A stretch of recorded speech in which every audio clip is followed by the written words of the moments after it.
Marcus Chen walked through the metal doors of Kepler Station with his bag over his shoulder. The space station was far from Earth, floating in the dark between stars. He had traveled for months to get here. This was his new home for the next 2 years. The hallways were bigger than he expected. Everything was built for creatures taller and wider than humans. The walls were gray metal and the air smelled strange. It was not bad, just different. Marcus had read about the Vorthak in his files, but seeing their world was something else. The Vorthak looked like giant wolves that walked on 2 legs. They had thick fur in shades of brown and gray. Their ears stood up on top of their heads, always moving to catch sounds. Their eyes were yellow or amber, and they showed their teeth when they talked. Each one was almost 7 feet tall with strong muscles under their fur. Marcus was the only human on the station. The company had sent him here to study food and nutrition. His job was to learn what different species needed to eat and stay healthy.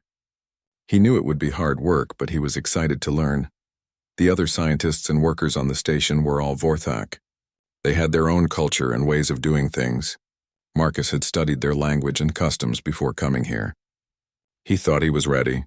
His room was small but clean. There was a bed, a desk, and a small closet.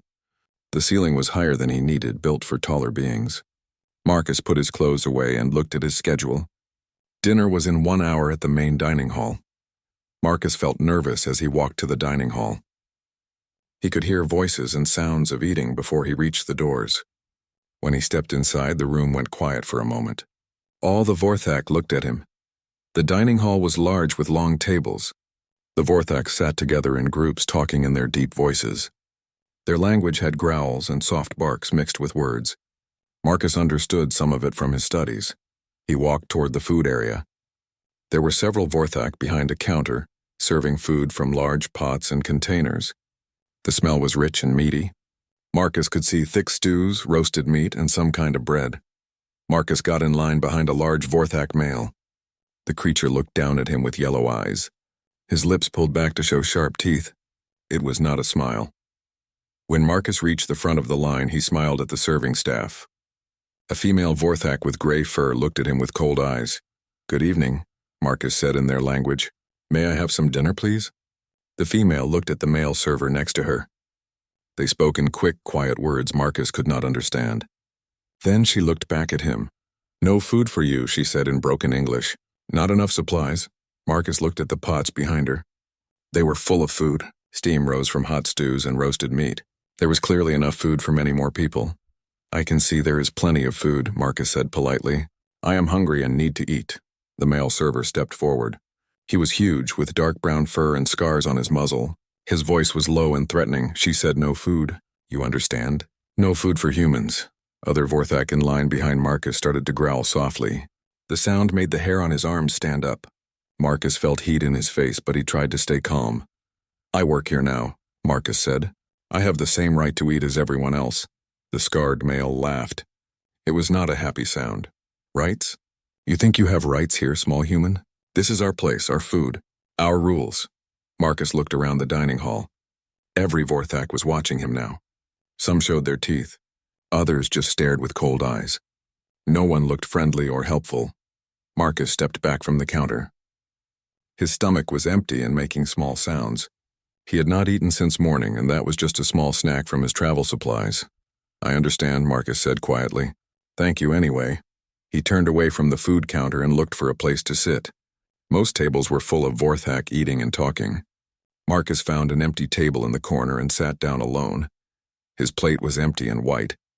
Around him, the Vorthak ate their dinner with loud sounds. They tore meat with their teeth and talked with full mouths. Some of them looked at Marcus and whispered to their friends. Marcus tried to look busy by reading a datapad, but he could not focus on the words. His stomach hurt from being empty. The smell of food made it worse. A group of adult Vorthak at a nearby table were talking about him. Marcus could understand some of their words. "Why is the human here?" one asked.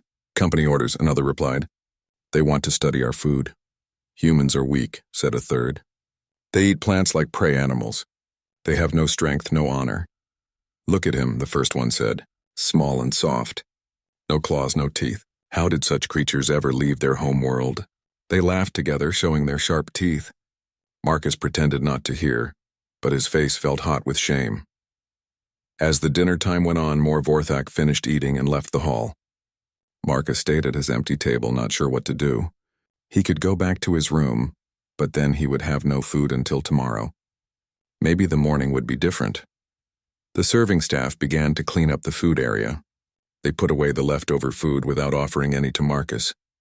He watched them work, feeling forgotten and unwanted. Marcus thought about the files he had read about the Vorthak. They were described as proud and strong.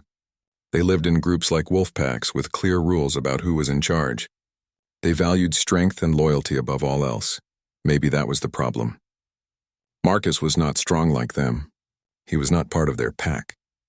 To them, he was an outsider who did not belong. The dining hall was almost empty now. Just a few Vorthak remained at tables finishing their meals.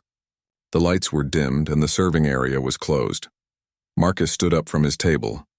His empty plate looked very white and clean. He had sat there for over an hour with nothing to eat. Tomorrow he would have to try again, but he did not know if things would be different. As he walked toward the door, Marcus heard small voices behind him. He turned and saw 3 young Vorthak watching him from a table near the wall. They were much smaller than the adults, with softer fur and bigger eyes. The young ones looked at his empty plate, then at each other. They whispered in their language, too quiet for Marcus to hear. One of them, a small female with light brown fur, pointed at Marcus and said something to her friends. Marcus smiled at them and nodded before leaving the dining hall. At least someone had noticed him, even if they were just children. Back in his room, Marcus lay on his bed with his stomach empty and aching. He had protein bars in his luggage, but they would not last long. He needed to find a way to get real food, or his time on Kepler Station would be very difficult. Outside his small window, stars shone in the endless black of space. Marcus was very far from home, and he had never felt so alone. The next evening, Marcus walked to the dining hall again. His stomach hurt from being empty all day. He had eaten 1 protein bar for breakfast and another for lunch, but it was not enough. The bars tasted like cardboard and did not fill him up. Marcus hoped things would be different tonight. Maybe the serving staff would be kinder. Maybe someone would help him get food. When he entered the dining hall, the same thing happened as before. The room went quiet for a moment as all the Vorthak looked at him. Then they went back to their conversations, but Marcus could feel their eyes on him. He walked to the food counter with slow steps. The same female server from yesterday was there. Her gray fur looked clean and brushed. When she saw Marcus, her ears went back against her head. "Please," Marcus said in the Vorthak language. "I am very hungry. May I have some food?" The female shook her head. "I told you yesterday. No food for humans. Go away." Marcus looked at the big pots of food behind her. There was even more than yesterday. Fresh meat, thick soup, and warm bread. The smell made his mouth water and his stomach hurt more. "I have not eaten a proper meal in 2 days," Marcus said. "I will pay extra if needed." The male server came over. It was the same scarred one from before. He was even bigger than Marcus remembered. "You do not understand simple words?" the male growled. "No food means no food. Leave now." Marcus felt anger growing in his chest, but he pushed it down. Getting angry would not help. He needed to stay calm and professional. "I work here," Marcus said firmly. "I have a right to eat in this dining hall." The scarred male leaned over the counter. His face was close to Marcus, and his breath smelled like raw meat. "You have no rights here, human. This is Vorthak space. Vorthak food. Vorthak rules. You want to eat? Go back to your weak planet."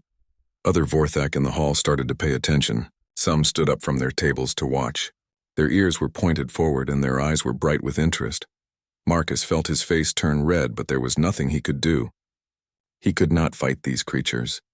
He could not force them to give him food. He was alone and powerless. He turned away from the counter and walked to the same empty table in the corner. His plate was white and empty again. Around him, the Vorthak ate their dinner with loud, happy sounds. Marcus put his head in his hands. This could not continue. He would get sick if he did not eat properly. Maybe he would have to ask the company to send him home. The thought made him feel like a failure. He was sitting there feeling sorry for himself when he heard small footsteps. Marcus looked up and saw 3 young Vorthak walking toward his table. They were the same ones he had seen yesterday. The first was a male with dark fur and bright yellow eyes. He looked about 12 years old in human terms, but Marcus was not sure how Vorthak aged. The second was a female with light brown fur and white patches on her chest. The third was very small, maybe 8 years old, with fluffy gray fur and big ears. They stopped next to his table and looked at him with curious eyes. The older male spoke first. "You are the human," he said in careful English. "You are Marcus." Marcus was surprised they knew his name. "Yes, I am Marcus." "What are your names?" "I am Kresh," the older male said. "This is Yara," he pointed to the female. "And this is Tomek." The smallest one waved a small hand. "Hello," Marcus said with a smile. "It is nice to meet you." Yara looked at his empty plate, then at her own plate full of food. She said something to Kresh in their language, speaking fast and quiet. Kresh nodded and looked back at Marcus. "You have no food," he said. "No," Marcus said sadly. "The servers will not give me any." Tomek made a small sad sound and tugged on Yara's arm. The three young Vorthak talked together in whispers. Marcus could not understand their words, but he could see they were upset about something. Suddenly, Yara picked up a piece of meat from her plate and put it on Marcus's empty plate. Marcus was so surprised he could not speak. "Yara, no," he said quickly. "You need that food. You are growing." But Kresh was already adding bread and vegetables from his plate to Marcus's. Little Tomek followed, giving Marcus some soup from his bowl. "You are hungry," Kresh said simply. "We share." Marcus felt tears start in his eyes. These children were giving him their own food. "I cannot take your dinner," he said. "Your parents will be angry." The three young ones looked at each other. Yara spoke in English this time, her words slow and careful. "Pack shares food," she said. "You are hungry." "We have enough." Around the dining hall, adult Vorthak started to notice what was happening. Marcus could hear growls and angry whispers. Some of the adults stood up from their tables. "Your people do not like this," Marcus said quietly. "You might get in trouble." Kresh looked around at the angry adults, then back at Marcus. His young face was serious but not afraid. "They are wrong," he said. "Food is for sharing. Mama taught us this when we were very small." Yara nodded. "Good people share. Bad people keep everything." Little Tomek did not speak much English, but he pushed his bread closer to Marcus and smiled. His teeth were small and not as sharp as the adults. Marcus looked at the food on his plate. It was not much, but it was more than he had eaten in 2 days. His stomach made happy sounds just looking at it. "Thank you," he said softly. "This is very kind." The three young Vorthak sat down at his table without asking. It felt good to have company while eating. Marcus took small bites, trying to make the food last longer. The meat was rich and salty. The bread was thick and filling. The soup was warm and had a taste Marcus had never experienced before. It was the best meal he had eaten since arriving at the station. While they ate, the young ones asked Marcus questions about Earth and humans. They wanted to know about human food and families. Marcus told them about pizza and ice cream, which made them very curious. But as they talked and ate, Marcus could see the adult Vorthak getting more upset. Parents came over to other tables and spoke harshly to their children. Some adults pointed at Marcus and the three young ones. A large female Vorthak with silver fur walked over to their table. Her face was angry and her ears were flat against her head. "Kresh, Yara, Tomek," she called in a sharp voice. "Come here now." The three young ones looked scared. Kresh stood up slowly and spoke to the female in their language. She answered with angry words and pointed at Marcus. Yara grabbed another piece of bread from her plate and quickly put it on Marcus's plate before standing up. Little Tomek did the same with his remaining soup. "We have to go," Kresh said to Marcus. "That is Yara's mother. She is very angry." The three young Vorthak walked to the silver-furred female. She spoke to them in harsh, quick words. Marcus could not understand everything, but he heard his name several times. Other parents came to collect their children.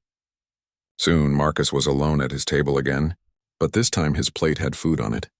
Real food that 3 kind children had shared with him. As he finished eating, Marcus felt something he had not felt since arriving at the station. Hope. These young Vorthak had shown him kindness when all the adults had been cruel. They had shared their food because they thought it was right. Maybe not all Vorthak hated humans. Maybe there was a chance for friendship and understanding. It might take time, but Marcus felt a little less alone. When he left the dining hall that night, his stomach was not empty. More importantly, his heart felt a little warmer, too. Over the next week, Marcus learned the pattern. Every evening, he would go to the dining hall and try to get food from the servers. Every evening they would refuse him. And every evening Kresh, Yara, and little Tomek would find him and share their dinner. The three young Vorthak became braver each day. They would sit with Marcus and talk while they ate.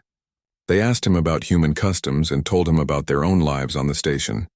Marcus learned that Kresh's father was an engineer who worked on the station's power systems. Yara's mother was a doctor in the medical bay. Tomek's parents were both security officers who kept the station safe. The children were curious about everything. They wanted to know why humans ate plants, why they had such small teeth, and why they had no fur. Marcus answered their questions with patience and kindness. In return, the young ones taught Marcus about Vorthak culture. They explained that sharing food was one of the most important things in their society. When pack members shared food, it meant they trusted each other and would help each other in hard times. "My grandmother says food sharing is sacred," Yara told Marcus one evening. "It makes bonds stronger than family." This made Marcus understand why the adult Vorthak were so upset. By sharing food with him, the children were treating him like pack family. The adults did not want a human in their pack. During the day, Marcus did his work in the science labs. He studied food samples and wrote reports about nutrition needs for different species. The adult Vorthak he worked with were professional but cold. They answered his questions but never spoke to him unless they had to. But in the evenings, he had his three young friends. They made the station feel less lonely and scary. Marcus started bringing things to share too. He had some human snacks in his luggage: crackers, dried fruit, and chocolate bars. The young Vorthak were fascinated by the sweet taste of chocolate. "This is like eating happiness," Tomek said after trying his first piece of chocolate. His English was getting better every day. Marcus also began teaching them about human nutrition. He explained why humans needed different foods than Vorthak, and how both species could stay healthy with the right diet. "Humans are omnivores," he told them. "We eat both meat and plants. This gives us energy from many different sources." Kresh was very interested in science. "Is that why humans are good at many different things? Because you eat many different foods?" Marcus smiled. "Maybe. Different foods give us different nutrients. This helps our brains and bodies work in different ways." The young ones asked if they could try eating some human foods. Marcus was careful to only give them things that were safe for Vorthak. He did not want to make them sick. But as the days passed, Marcus noticed the adult Vorthak getting more and more upset. Parents would come to the dining hall early to collect their children. They would speak in angry voices and point at Marcus. One evening, Marcus was eating with his three friends when a large male Vorthak approached their table. He had black fur with gray patches and scars on his arms. His eyes were the coldest yellow Marcus had ever seen. "You are Marcus Chen," the male said in perfect English. His voice was deep and threatening. "Yes," Marcus replied. "And you are?" "I am Pack Leader Morvac," the male said. "I speak for all Vorthak on this station." Kresh, Yara, and Tomek looked scared. They stopped eating and stared at the big male. "Pack Leader," Marcus said respectfully. "How can I help you?" Morvac's lips pulled back to show his sharp teeth. "You can stop poisoning our pups with your weak human ideas." Marcus felt anger start in his chest, but he kept his voice calm. "I am not poisoning anyone. I am just sharing meals and friendship." "Friendship?" Morvac laughed, but it was not a happy sound. "Humans do not understand friendship. You understand only weakness and need." The pack leader looked at the three young ones. When he spoke to them, his voice was still angry but softer. "Kresh, Yara, Tomek, your parents are worried about you. This human is making you forget Vorthak ways." Kresh stood up even though he was scared. "Pack leader, we are not forgetting anything. We are learning new things. Learning human weakness," Morvac growled. "This creature cannot hunt, cannot fight, cannot protect. Why do you waste your food on it?" Yara stood up next to Kresh. Her voice was small but brave. "Because he is hungry, pack leader. Because sharing food is the right thing to do." Morvac's eyes grew darker. "Right? You think you know what is right?" "You are pups. You understand nothing about survival, nothing about strength." Marcus could not stay quiet anymore. "They understand kindness," he said. "They understand compassion. Those are not weaknesses." The pack leader turned his full attention to Marcus. The temperature in the room seemed to drop several degrees. "Kindness?" Morvac said. "Compassion?" Pretty words from a species that destroys its own planet. You humans talk about peace while you make war. You speak of love while you show hate. Marcus felt his face get hot. "We are not perfect, but we try to be better. These children are trying to be better too. By ignoring the wisdom of their elders? By breaking traditions that have kept us strong for thousands of years? Around the dining hall, other Vorthak had stopped eating to watch the argument.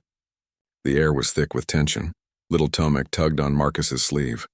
When Marcus looked down, the small Vorthak whispered, "I am sorry. We tried to help." Marcus's heart broke a little. These children were feeling guilty for being kind. "You have nothing to be sorry for," he said softly. Pack leader Morvac heard this exchange. His anger seemed to grow even stronger. "See how you corrupt them?" he snarled. "You make them think their natural instincts are wrong. You make them doubt their own kind." "I am not making them doubt anything," Marcus said firmly. "I am showing them that different does not mean enemy." Morvac stepped closer to Marcus. The human had to look up to meet his eyes. "You are enemy," the pack leader said quietly. "Your species has always been enemy. Weak, sneaky, dangerous. You come here pretending to study food, but really you study us. You learn our weaknesses so your kind can exploit them later." Marcus was shocked. "That is not true at all. I am here to help, to learn, to build understanding between our species." "Understanding?" Morvac laughed again. "There can be no understanding between predator and prey. And make no mistake, human, in this place you are prey." The pack leader looked around the dining hall at all the watching Vorthak.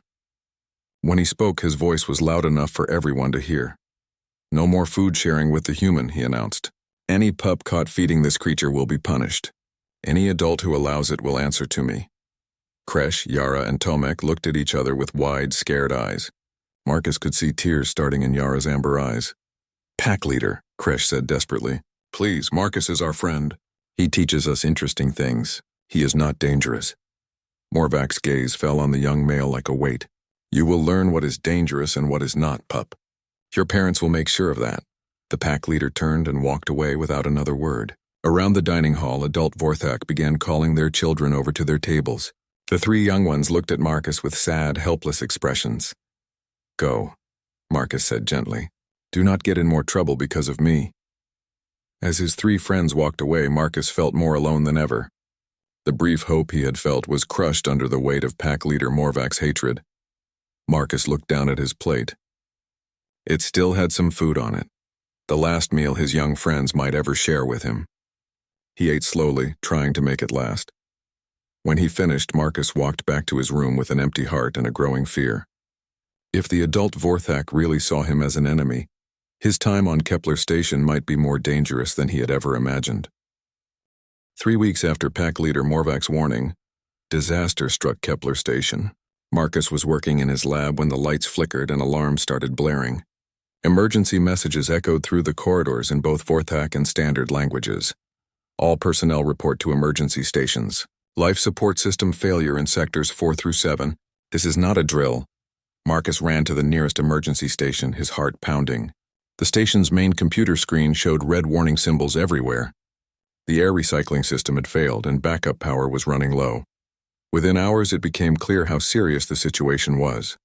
The station's food replicators had stopped working. The hydroponic gardens had lost power and were dying. Emergency food supplies would only last a few days for the entire station population. Pack leader Morvac called an emergency meeting in the main assembly hall. All station personnel gathered to hear his plan for survival. "We face a crisis that will test our strength," Morvac announced. "Food supplies are limited. We must ration carefully and make hard choices." Marcus stood at the back of the crowd listening as Morvac explained the rationing system. Each family would receive a certain amount of food based on their size and work importance. Essential personnel would get more. Non-essential workers would get less. When Morvac finished explaining the system, Marcus raised his hand. "What about me? Where do I fit in the rationing plan?" The assembly hall went completely quiet. Every Vorthak turned to stare at Marcus. Pack leader Morvac's eyes were like ice. "You do not fit anywhere, human," Morvac said coldly. "This is a Vorthak station. Rationing is for Vorthak personnel only." Marcus felt the blood drain from his face. "But I work here too. I am part of this station's crew." "You are a temporary visitor," Morvac replied. "Not our responsibility in times of crisis." Around the hall, adult Vorthak nodded in agreement.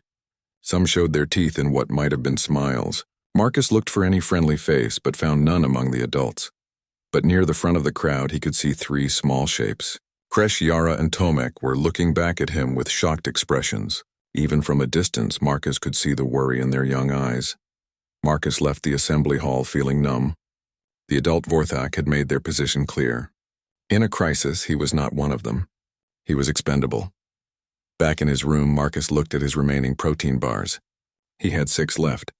If he ate 1 per day, they would last less than a week. After that, he would have nothing. The next morning, Marcus went to the dining hall hoping things might be different. Maybe the crisis would make the Vorthak more willing to work together. But the same servers were at the food counter, and their answer was the same as always. No food for humans. The scarred male said, "Emergency rations are for station personnel only." Marcus could see the food behind the counter. There was less than before, but still plenty for 1 more person. The Vorthak were being careful with portions, but no one looked like they were starving. "Please," Marcus said quietly. "I will work extra shifts. I will help with repairs. I will do anything." The female server shook her head. "Pack leader's orders. No food for you." Marcus walked to his usual table in the corner. His plate was empty and white, just like his first night on the station. Around him, Vorthak families ate their smaller portions and talked quietly about the crisis.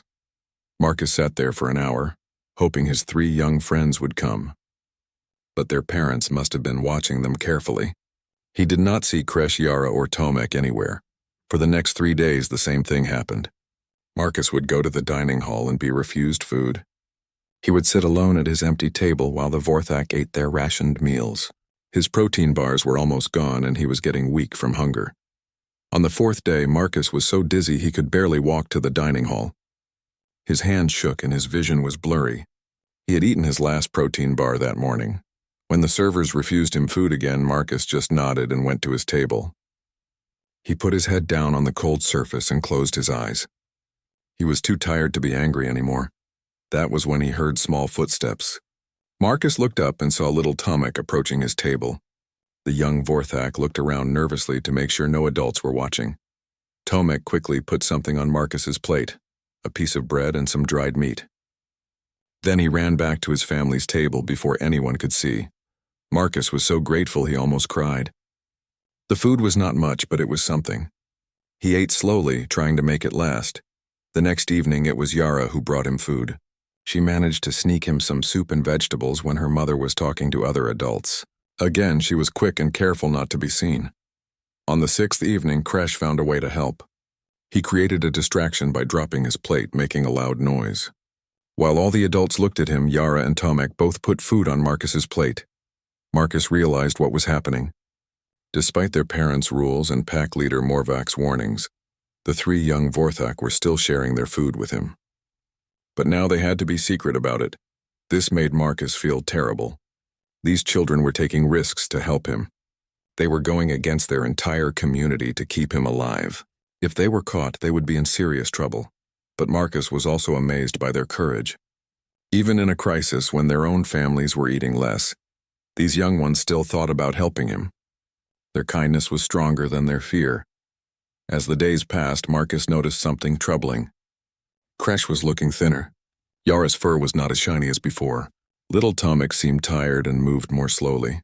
The 3 young Vorthak were giving Marcus part of their own limited food. They were making themselves weaker to keep him alive. This was not fair to them. Marcus tried to refuse their help. "You need this food more than I do," he whispered to Kresh one evening. "You are growing. You need nutrition." But Kresh shook his head firmly. "Pack shares food," he said quietly. "You are our pack now." Marcus felt tears in his eyes. These children considered him family.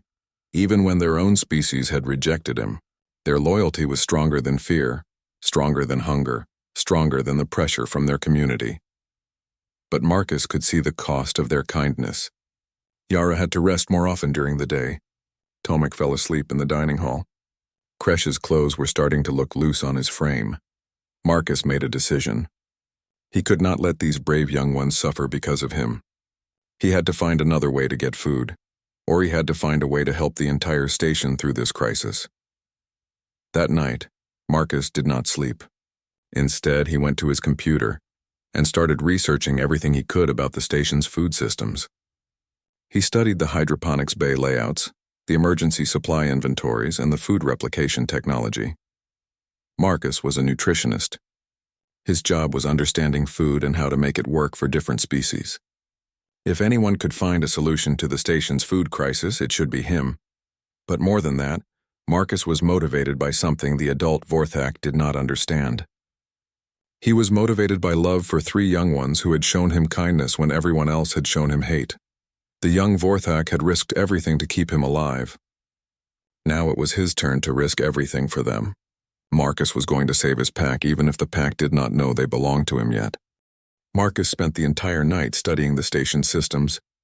By morning, he had a plan. It was risky and would require him to break several station rules, but it might work. The hydroponic bay was in the lower levels of the station, in a section that had lost main power. Most Vorthak avoided that area because it was dark and the air was stale, but Marcus knew there might still be useful equipment there. He gathered his tools and emergency lights, then made his way down to the abandoned levels. The hydroponic bay was larger than he had expected, with rows of growing beds and nutrition systems. Most of the plants had died when the power failed, but the growing medium was still good. More importantly, Marcus found several working nutrient processors in the emergency storage area. Marcus had an idea that came from his knowledge of human survival techniques.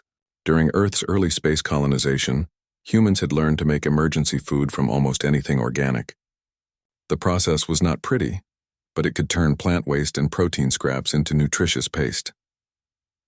Working alone in the dark bay, Marcus began collecting the dead plants and organic waste.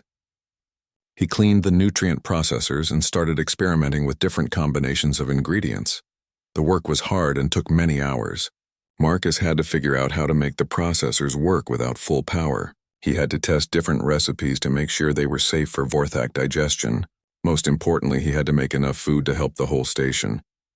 After 2 days of constant work, Marcus had created something that looked horrible but smelled nutritious. The paste was gray-green and thick, but his tests showed it contained all the proteins and vitamins needed for healthy Vorthak nutrition. Even better, Marcus had found a way to multiply the station's remaining food supplies. By adding his nutrient paste to the regular rations, each meal could be made larger and more filling without using more of the emergency stores. But Marcus knew the hard part would be convincing the Vorthak to try his solution. They already did not trust him, and asking them to eat strange human-made food during a crisis would be difficult. Marcus was preparing to present his discovery when new alarms started sounding. This time the emergency was even more serious. A section of the station's outer hull had been damaged by debris, and the lower levels were losing air pressure. The area where Kresh, Yara, and Tomek lived with their families was right above the damaged section. All residents had to evacuate immediately, but the evacuation route had been blocked by fallen debris. Marcus heard the emergency announcements from his lab and ran toward the affected area.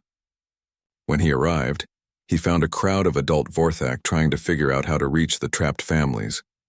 Pack leader Morvac was directing the rescue efforts, but the situation looked impossible. The main corridor was blocked by heavy metal beams that would take hours to move. The emergency shaft was too small for adult Vorthak to fit through. Marcus pushed through the crowd and looked at the blocked passage. His human size, which the Vorthak saw as a weakness, might actually be an advantage here. "I can fit through the emergency shaft," Marcus told pack leader Morvac. "I can reach the trapped families." Morvac looked at him with suspicious eyes. "Why would you help? These are not your people." Marcus thought about Kresh, Yara, and Tomek trapped somewhere behind all that debris. "Because they are children," he said simply. "Because it is the right thing to do." For a moment, Morvac seemed to consider this. Then he shook his head. "Too dangerous. You are not trained for rescue operations." "But I am small enough to fit where your people cannot go," Marcus insisted. "And I know the station layouts from my research. Please let me try." Another adult Vorthak, a female with silver fur, stepped forward. Marcus recognized her as Yara's mother. Her eyes were filled with fear and desperation.